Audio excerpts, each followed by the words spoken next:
గొప్ప నాయకుడు కాబట్టి, రేపు భవిష్యత్తున్న నాయకుడు కాబట్టి ఇవాళ ప్రజాస్వామ్యం అనేది అసమానత లేని సమాజాన్ని చూడాలి, సామాజిక న్యాయం ఉండాలి.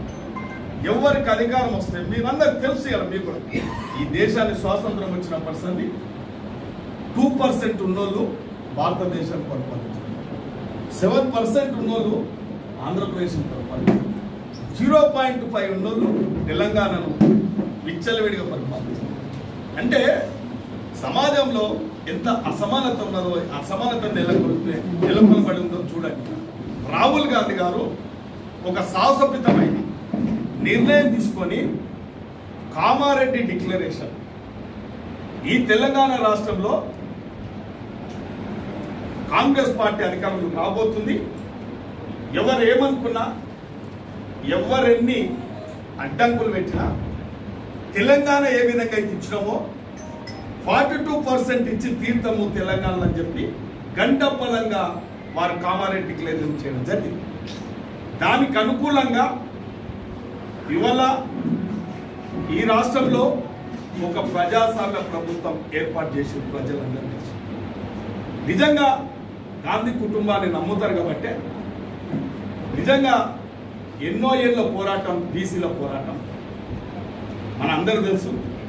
ఎన్నో విధాల పోరాటం చేసిండు ఆర్కృష్ణ గారి, సామాజిక న్యాయం వారు ఏం ఆశించకుండా చేశారు, అది నిజం ఒప్పుకోవాలి. రాజకీయ పార్టీలు గుర్తించిన ఈ రోజును బట్టి 42% దేశరథ.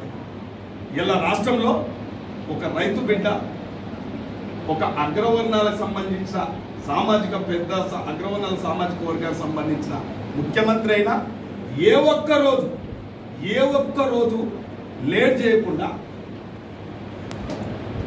24 ఫిబ్రవరిలోనే కులగణన చేపట్టి అసెంబ్లీలో ఒక తీర్మానం చేసి 42% మనం బీసీలకు ఇవ్వాల్సిందే అని చెప్పి, రాజకీయంగా, విద్యాపరంగా, ఉద్యోగపరంగా బీసీలకు ఇవ్వాల్సిందే అని చెప్పి ధైర్యంగా ఒక రెడ్డి సామాజిక వర్గానికి సంబంధించిన ముఖ్యమంత్రి అయినా ఆయన బడుగు బలైన వర్గాలకు పూర్తిగా అండగా నిలబడ్డాడంటే, మేమందరం బీసీలం అందరం కూడా ఎమ్మెల్యేలు కానీ, బీసీ సంఘాలు కానీ, ఆర్గనైజేషన్ కానీ, ఆర్కృష్ణ కానీ ఎవరైనా కూడా రాష్ట్ర ముఖ్యమంత్రికి ధన్యవాదాలు, శుభాకాంక్షలు తెలియజేయడానికి